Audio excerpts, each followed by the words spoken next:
So, welcome once again in the class of water resource engineering. So, today we are going to see the earthen and rockfill dams. I am Mr. S. S. Ogule, Assistant Professor, Civil Engineering Department. So, the earthen dams or earthen levees are the most ancient types of the embankments, as they can be built with the natural materials with the minimum of processing and primitive equipments. But in ancient days, the cost of carriage and dumping of the dam material was quite high. However, the modern development in earth equipments have considerably reduced the cost of the carriage and the laying of the dam material. The cost of the gravity dams, on the other hand, is gone up because of the increase in the cost of the concrete, masonry, etc. The earthen dams are still cheaper as they can utilize the locally available material and less skilled labor is required for them. The gravity dam and the arch dam required sound rock foundation, but earthen dam can be easily constructed on earth foundation. However, the earth dam are more susceptible to failure as compared to the rigid gravity dams or arch dams. Before the development of the subject soil mechanics, these dams were being designed and constructed on basis of experience. No rational basis of their design was available. This led to the failure of various such earthen embankments.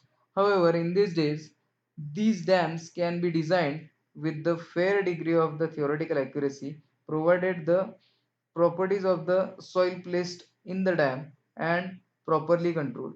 This condition makes the design and construction of such dam thoroughly independent. Continuous field observation of the deformation and pore water pressure have to be made during the construction of such dams. Suitable modification in design and then construction depending upon these field observations can be done. So, as we have already seen the dam's introduction, so Earthfill Dam, which is also called as a earthen dam, as I have told you earlier, or the embankment dam. The dam built by compacting successive layers of the earth using the most impervious material to form a core and placing more permeable material substances on the upstream and downstream sides. The dam built of soil materials, sand, loam, clay, and so on, with a trapezoidal or nearly trapezoidal cross section. So, what are the types of earthen dams? The earthen dams are usually of fixed type without the flow of water over the ground. They are commonly used in many countries because of the simplicity in construction and maintenance. Six types of earthen dams are distinguished depending on the material used for the body of the dam and the methods of providing water impermeability. So the embankment dam comes in two types basically. The earthfill dam, also called as earthen dam or terrain dam, and made of compacted earth, and the rockfill dam.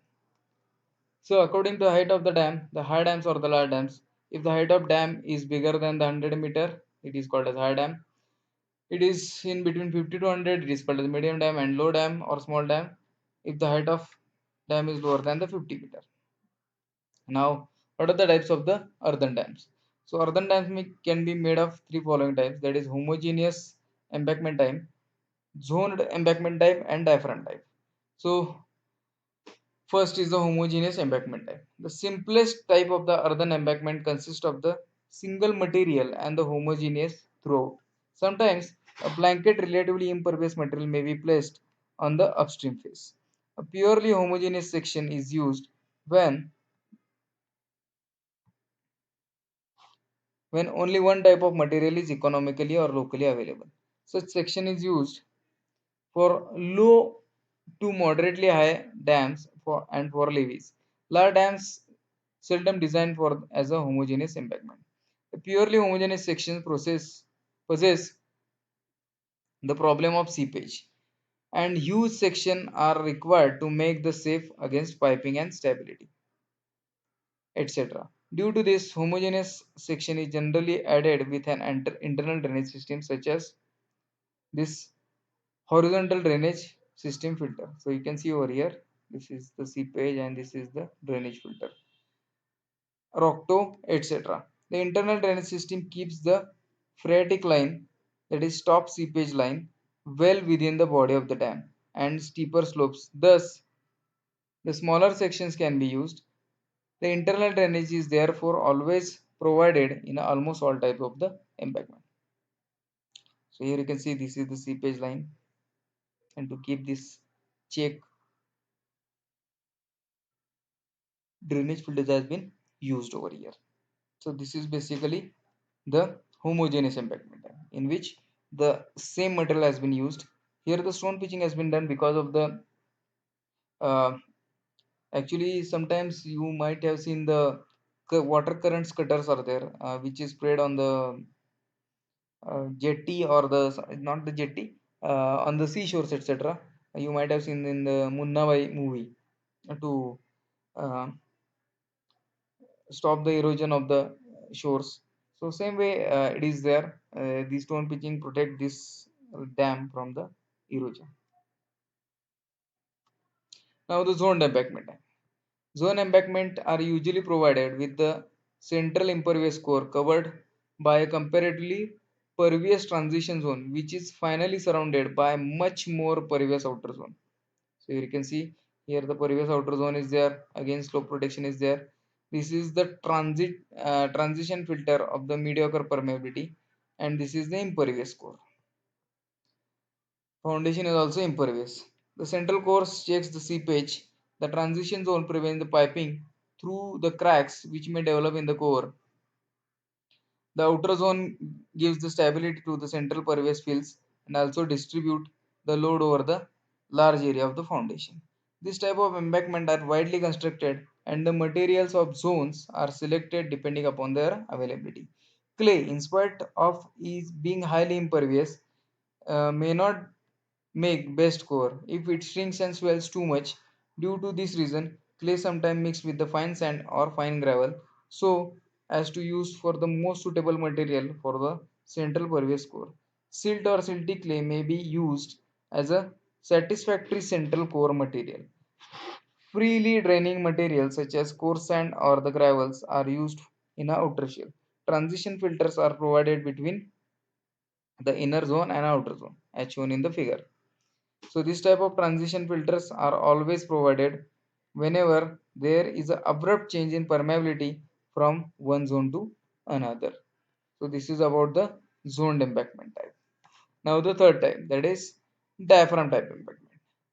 So the diaphragm type embankment have thin pervious core which is surrounded by earth or rock fill. The pervious core called diaphragm is made of impervious soils, concrete, steel, timber or any other material.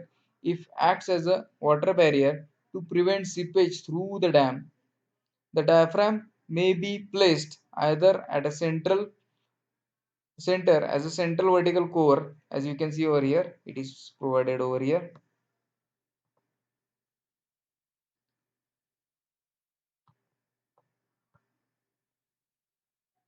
or at the upstream face of the as the blanket. The diaphragm must be tied with the bedrock or to the very impervious foundation material if excessive under seepage through the existing pervious foundation is to be avoided.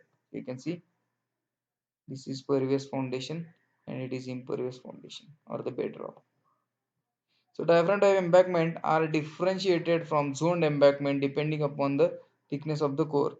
If the embankment of the diaphragm to any elevation is less than 110 meters or less than the height of the embankment above the corresponding elevation, the dam embankment is considered to be diaphragm type.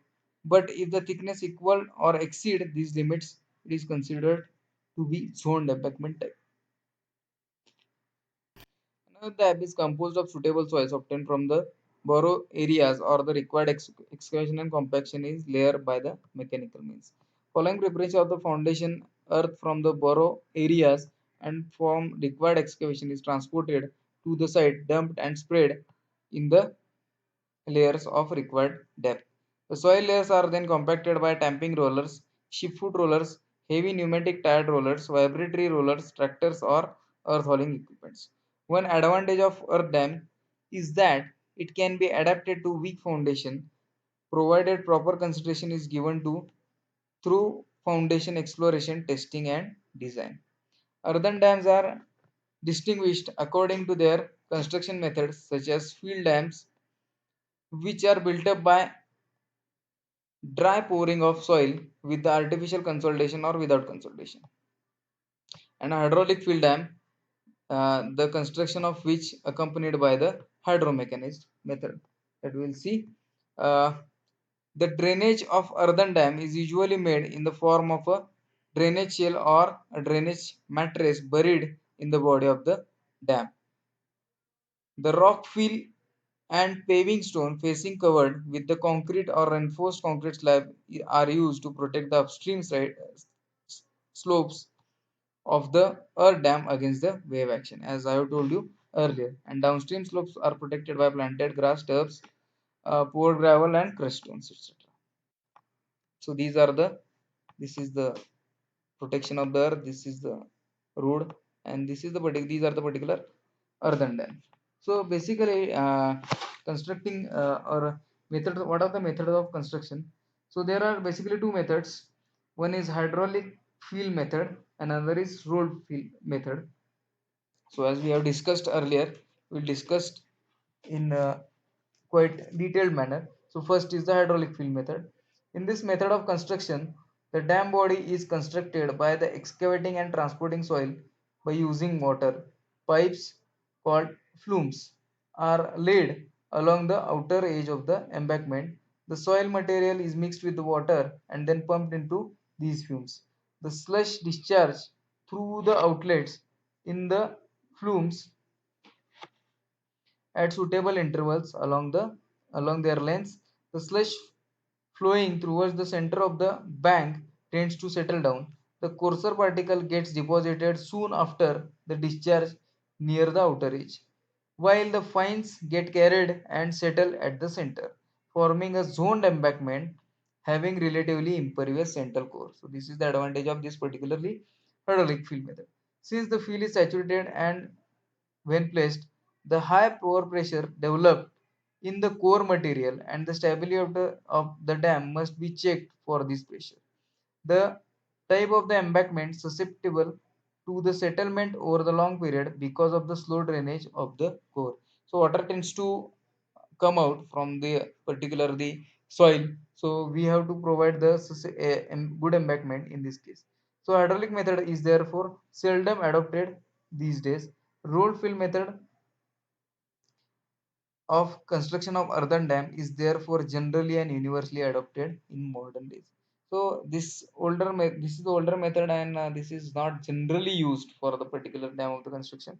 So roller fill method, that is layer by layer, uh, uh, that is spreading of soil, is employed. So roll fill method, the embankment is constructed by the placing suitable soil material in thin layers, that is 15 to 30 centimeter, and compacting them with the rollers. The soil is brought to the site in from the burrow pits and spread with the bulldozer, as I told you earlier, in the layers. These layers are thoroughly compacted by the roll design weights. Ordinary road rollers can be used for low embankment, such as levees or the bunts, while power operated rollers are to be used for the dams.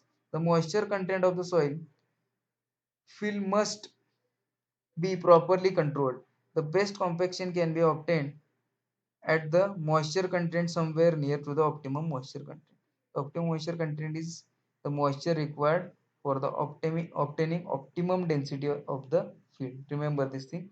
The compaction of coarser gravel cannot be properly done by the rolling and is best done by the vibratory compact equipment. The details of this particularly rollers you have already studied in the soil mechanics itself. This is all for today's lecture. In coming lecture, we will see the part of the earthen dam, that is failure, then few more constructions.